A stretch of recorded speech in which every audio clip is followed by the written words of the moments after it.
1. We've got a veteran who comes in on the regular. Let's say his name is Hank. Hank lost a leg and hand in Iraq. People who assume the missing limbs are from war or recognize him from the neighborhood will often anonymously pick up his tab when he's in here. But he never feels like it's deserved, so he tries to lie low.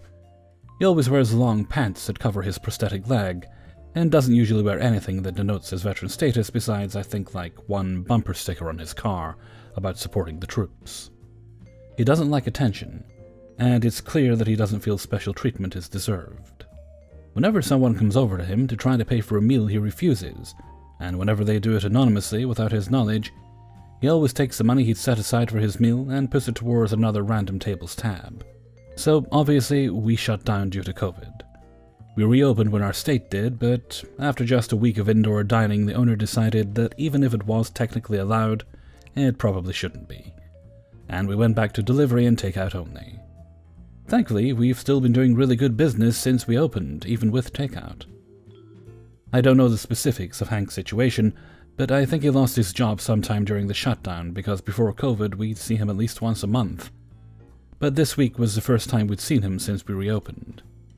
To make matters worse, he would easily put away 6 tacos or a whole chicken plus sides and plenty of beer whenever he came in here. But this time he just ordered one small burrito and a water. He didn't mention the different order though, just talking about how excited he'd been to come through here again. He'd been craving our food, and been looking forward to this all week. We put his order in right away, and I made sure to write on the ticket to go extra light on rice and heavy on meat. Meanwhile, we go to get him paid up, and his card was declined. I started to tell him, but he could see it himself on the screen and went, "Shit." Shame and panic were washing over his face as I tried running it again, tried wiping it off, and he gave me a different card that didn't work either. Meanwhile, it was the height of lunch rush, and the line was getting longer, so people were peering over to see what was taking so long. Finally, I think he started to cancel the order because he was saying, "Hey, you know what? Did you actually make the thing yet?" But then the bag came out with his name unmistakably on it, so he started digging around in his pockets for cash and came up with $5.25. The meal was $7. $5.25 was fine, I told him, don't worry, he'll get us next time.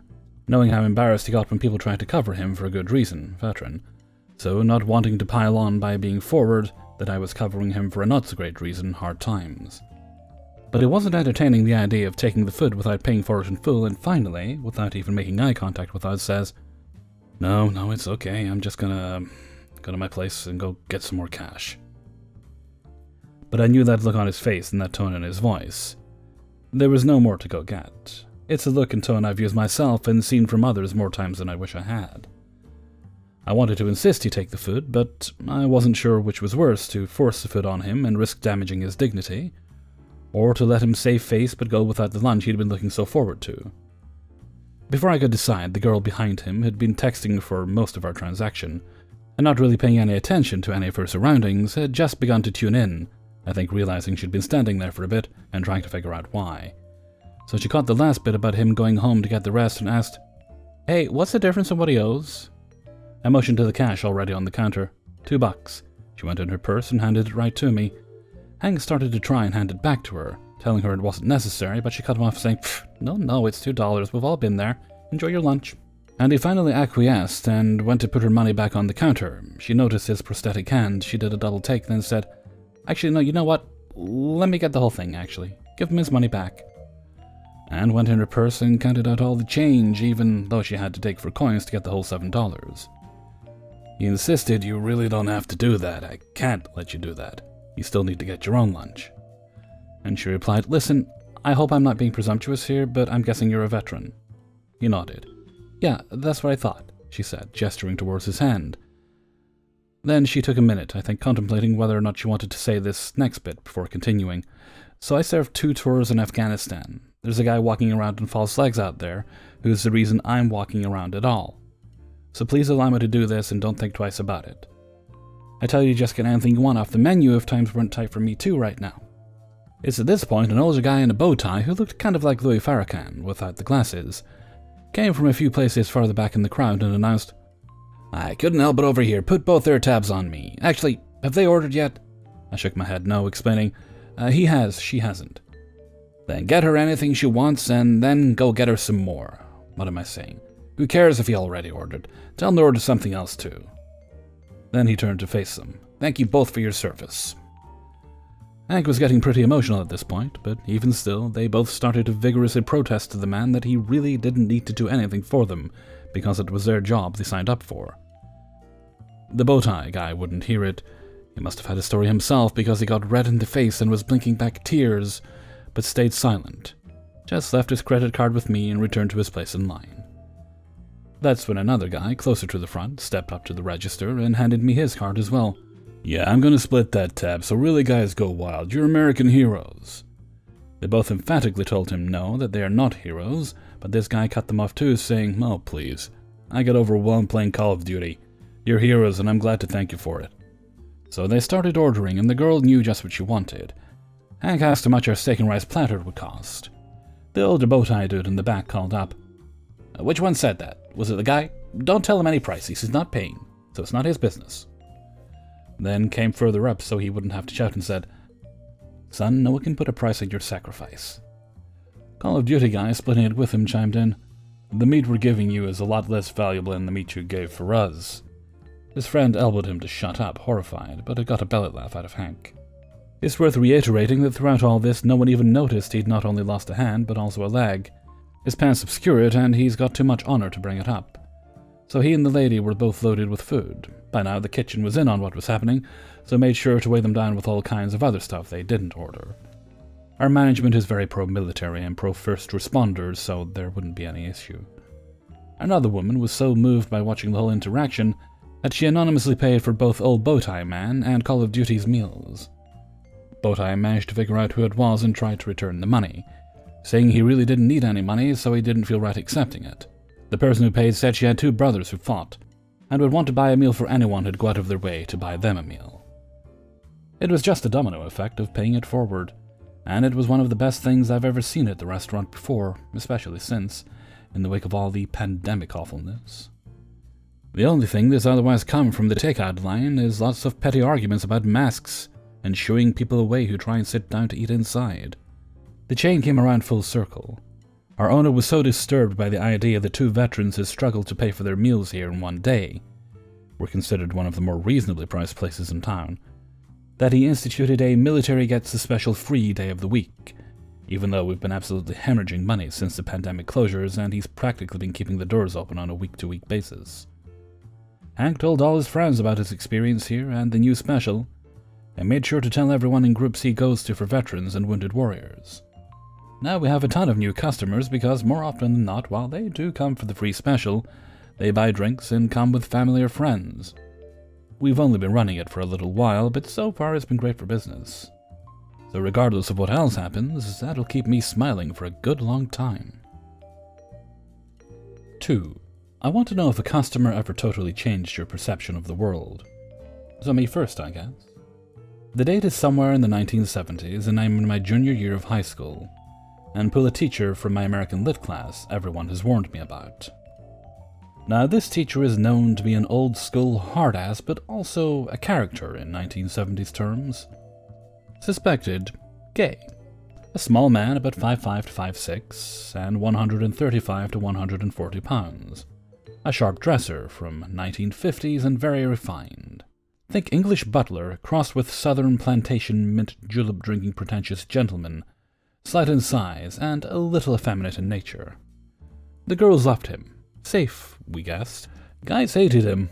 Worried and unsure, I guess. His curriculum consists of several reports of college-level work with full footnotes and sources, about 3 a quarter, and my favorite, 100-word spelling tests every Friday.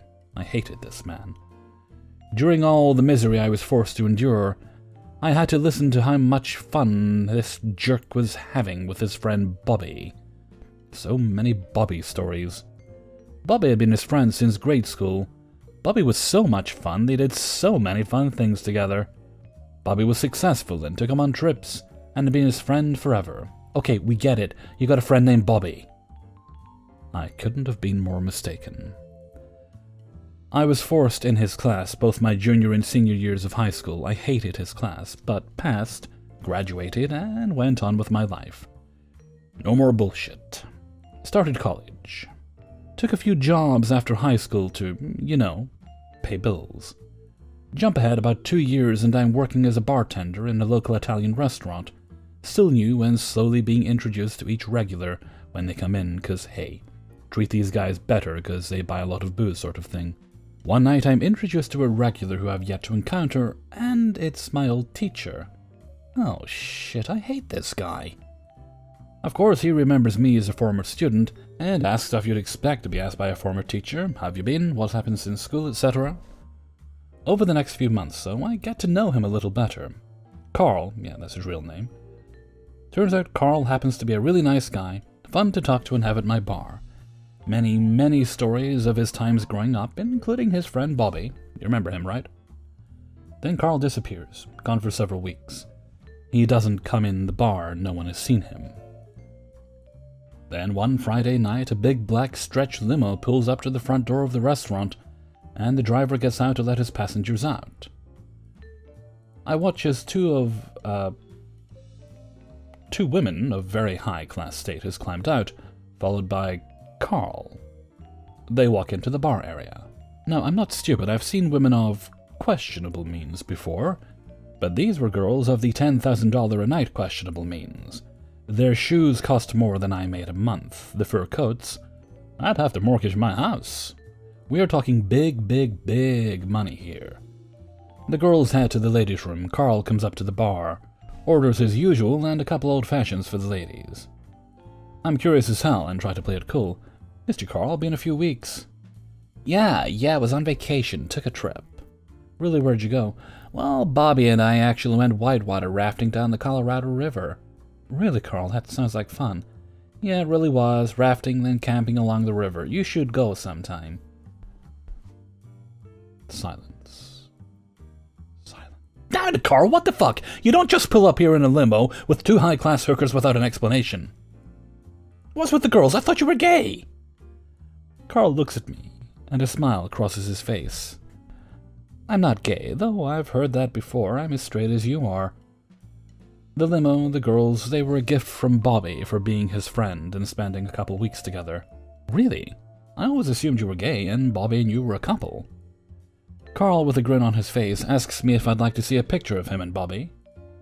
So, hell yeah. He pulls a picture out and hands it to me. On the back is handwritten. To my longest and dearest friend, Bobby. Under that, a signature that matched the picture, Robert Redford. I don't know what got me thinking of this other than realizing just how much of an actual influence on my perception of people this man had on me. It was a shame just how long it took me to realize his influence. I wondered what happened to Carl over the years, and a Google search proved my fears. Carl passed several years ago, though I hadn't seen him in years. It hit me in the feels to see he was gone. I don't know if he was telling me the truth, but the memory of the character of the man I knew doesn't allow me to think otherwise. Finally, just in case the very rare chance of Mr. Redford or someone from his staff hears this, if true, please relay my condolences to Mr. Redford on the loss of his dear friend. He touched more lives than he knew and influenced more than he expected. He is truly missed. 3. For the past 2 years, I've worked part-time as a cashier at a grocery store. I've been privy to several acts of kindness in the past, but there's one instance that really stood out to me as particularly rare. I remember it had been a fairly busy day, and I'd already been at work for 4 or 5 hours or so. I think it was one of those weird middle shift days because I don't remember closing the store that night. Regardless, I was in a good mood and looking forward to my break. I was scanning the items of a lady in line, making small talk and smiling, and generally trying to enjoy myself while making someone's day a bit brighter. She looked to be fairly young and seemed a bit tired but was kind and got about $15 worth of microwavable stuff.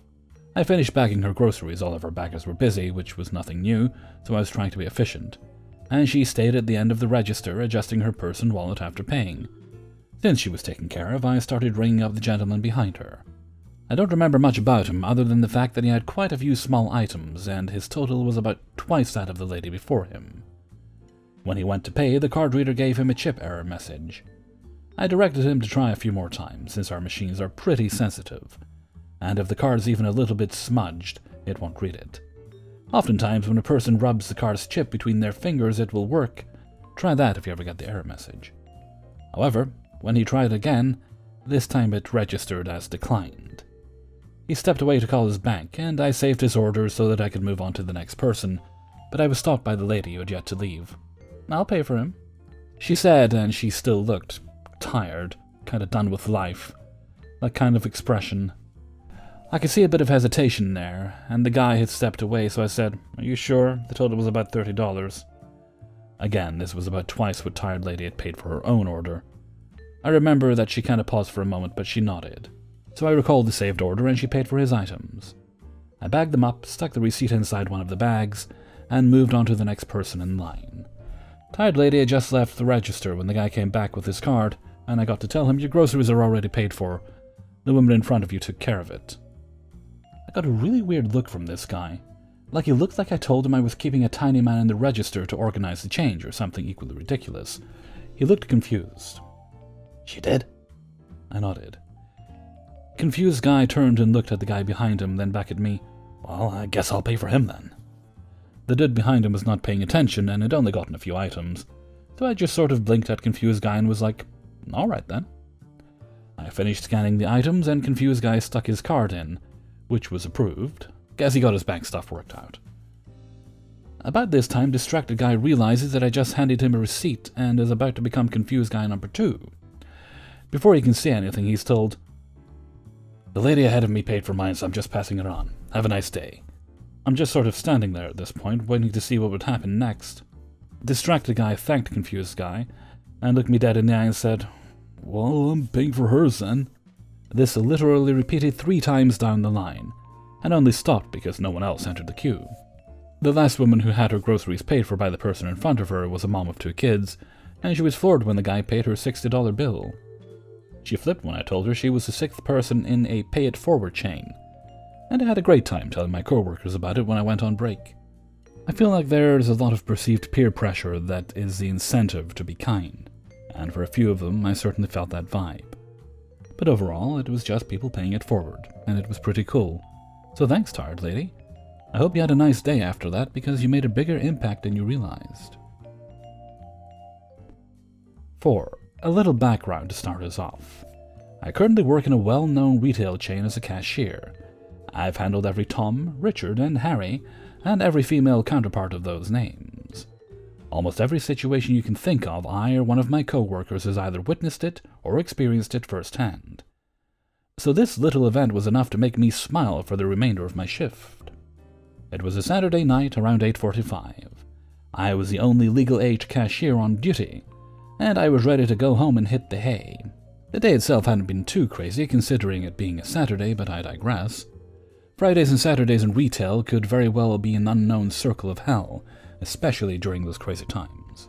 In order to make this job a bit more fun for myself and the customers, I'm known in my store for being a bit of a jokester or pun maker. I keep the transaction going while making a pun, joke, or silly comment about the item I've just scanned. Most of the time, I'm able to keep the flow going. I have self-put rules for this, though.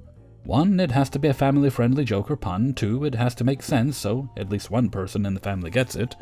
3, I never make the same pun twice in the transaction, unless it will fit the item better than the first one I used it on. And 4, I don't stop scanning and bagging while I'm doing this. I stay professional and friendly, all the while making the customer smile. Or at least attempting to. A lot of customers purposely come back to the checkout with me just so they can see me do this. More than once I've been told by a customer that I have made their day. One of the company policies we have at the store is 1 for each customer or transaction for paper towels, toilet paper, hand sanitizer, hand soap, etc. While if the party has 2 or more people, I will subtly inform them that they could buy the second one of the item or items listed above in a second transaction. Some will accept the offer, and I set the items to the side until the first transaction is run through. And some say, "Oh, it's fine," whereas some don't even pay attention to me and throw a hissy fit when they can't get the 2 products on the same transaction. The latter has happened so many times. If I had a nickel for each time, I'd be on my way to being highly well off. This particular night I had an elderly couple, old enough to be considered senior citizens, but appeared and acted young enough they could still kick it old style. Caster, nice lady, nice guy, and me. I hope the register's open. Yep, come on in. I proceed to log into the register and immediately notice duplicates of the products mentioned above, and internally sigh. When it comes to the response of the customers, it's usually 50-50, so I'm never sure how they're going to react. Ma'am, unfortunately, we're only allowed to do 1 pack of paper towels per transaction. Oh, well, in that case, I'll pay for a package and my husband will pay for the other one. I smile and ring up the duplicates while chatting and making a few puns and jokes. They're loving it, claiming I should be a stand-up comedian and just having a good time. I total up the first batch, they pay, and I keep going on the second. As I'm talking with them, I notice they had picked up 3 Kit Kat candy bars from the impulse section of the checkouts. Note that I love Kit Kats, and I want to try almost every flavor out there. There are over 200 to be exact, but nothing beats the original. As I scan the candy bars, I mention my like for them, and a smile as I set them down in front of the customer. Well, 2 of them. 1 for you. I hold out 1 to the nice lady, 1 for you. I hold out 1 to the nice guy, and 1 for me. I jokingly move the candy bar towards my pocket, before smiling and placing all 3 onto the shelf where the customers write checks. I keep going with the remaining items when nice guy smiles, holding out the 3rd Kit Kat. You go ahead and have that. What? Obviously confused. Yes, go ahead. I accept the candy bar with a bright smile and I finish up their second transaction. Thank you so much. I wasn't sure if that was actually allowed at the store, but it was almost 9 p.m. with hardly any managers or customers around, and I didn't want to appear rude by turning down the kind gesture. I hand them their receipt, making sure their bags and items are in their cart, and wish them a good night. They had 66 items and an over $300 order, but the whole time they were kind and friendly, and literally gave me a break I didn't know I needed. Thank you for listening, and please remember to stay safe and healthy. Also, if you go to a retail store and they have limits on items, please don't take it out on the associates. We're only following the rules laid out for us. We don't make them. 5. Several years ago, I was Chief Operating Officer of a mid-sized acute care hospital in a prosperous suburb of a major metropolitan area in the deep south of the USA. I am now retired. One of the things you have to do when you're in the hospital management biz is to schmooze with the doctors. So for 30 to 60 minutes a day, I would hang around the doctor's private dining room, or other places where they would go when they needed a break, and listen to what they had to say. Doctors like to talk about themselves, so my opinion was rarely requested, and even more rarely provided. Some were good docs, some were bad, but one that stood out was a board-certified internist whom I'll call Dr. G. Dr. G was 60-plus years old, fiercely independent, and was one of the few solo doctors who admitted patients to our hospital. Most of our doctors were in large multi-speciality group practices. Not him. He was by himself. Dr. G had more businesses than he could handle. Not only did he have a huge patient base because he'd been practicing for decades, he was a damn good doctor, so many of the hospital's other doctors referred a constant stream of patients to him.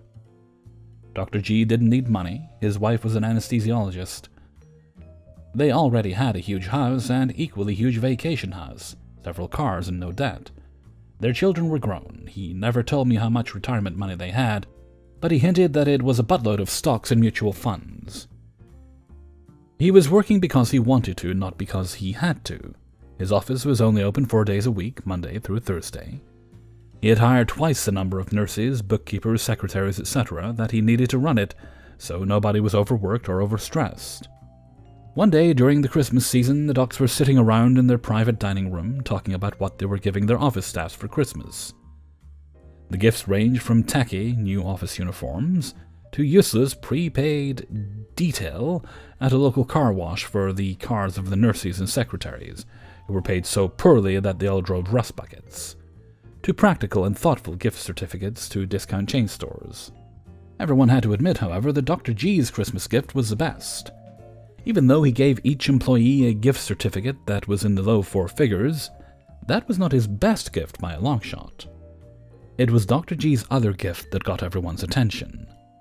Every Christmas, each one of his office employees got to fire one patient, no questions asked. It did not matter who the patient was, or what they had done to the employee, they were out. The employee didn't even have to say why, although they usually enjoyed making sure that the rest of the staff and Dr. G all knew why. There were some limitations and exceptions. For example, if the patient was in the middle of a crisis where continuity of care was essential, such as during or shortly after hospitalization, Dr. G promised the employee a rain check that the patient would be fired as soon as it could be done without compromising their medical treatment. Also, a patient could never be fired if they were terminally ill. I think there might have been a few other exceptions, such as patients with severe dementia. I just can't recall them all. The staff understood that they could not fire patients who were so sick that they couldn't keep themselves from behaving the way they did. They could only fire patients who were capable of acting like decent human beings, but chose to be assholes. This was never a problem because there were always plenty of those. When a patient was fired, Dr. G would send a polite personal letter to the patient, informing them that he is limiting his practice and they were no longer within the scope of the patients that he would treat. This was actually true, although his letters didn't say so, because medical science is no cure for being an asshole. His office would be glad to forward a copy of the patient's medical records to any other doctor's office free of charge. He did not suggest any other doctor because, after all, these were bad patients. If the patient had a small balance on their bill, Dr. G's letter would tell the patient that he was writing it off. He continued to use his normal procedures to collect large balances. His staff would also flag the patient in their office systems of records, so that the current and future office staff would know to never let that patient come back. Ever. That's it. He had 8 to 10 employees, and he could easily afford to do without 8 to 10 patients, out of the thousands that he treated every year. So, all year long, every time a patient was rude to one of the office staff, the staff person could think, "In a few months, I'll never have to put up with your crap ever again." Dr. G said that it was the best morale booster he had ever used with his staff, got rid of patients that he himself did not want to treat, and cost him practically nothing. Hey everybody, Hellfreezer here, and thank you very much for listening to Heartwarming Stories number 2. And also Merry Christmas to everyone. I hope whatever you're doing today, whether you choose to celebrate Christmas or you choose not to, that you have a very nice, relaxing, and pleasant day. And if you're one of those wonderful, hard-working people that happens to be working today, well, thank you. You do a great kindness to the world that we could not do without. Okay, I think I'm just going to wrap things up there. So until next time, thank you very much for listening, and take very good care of yourself.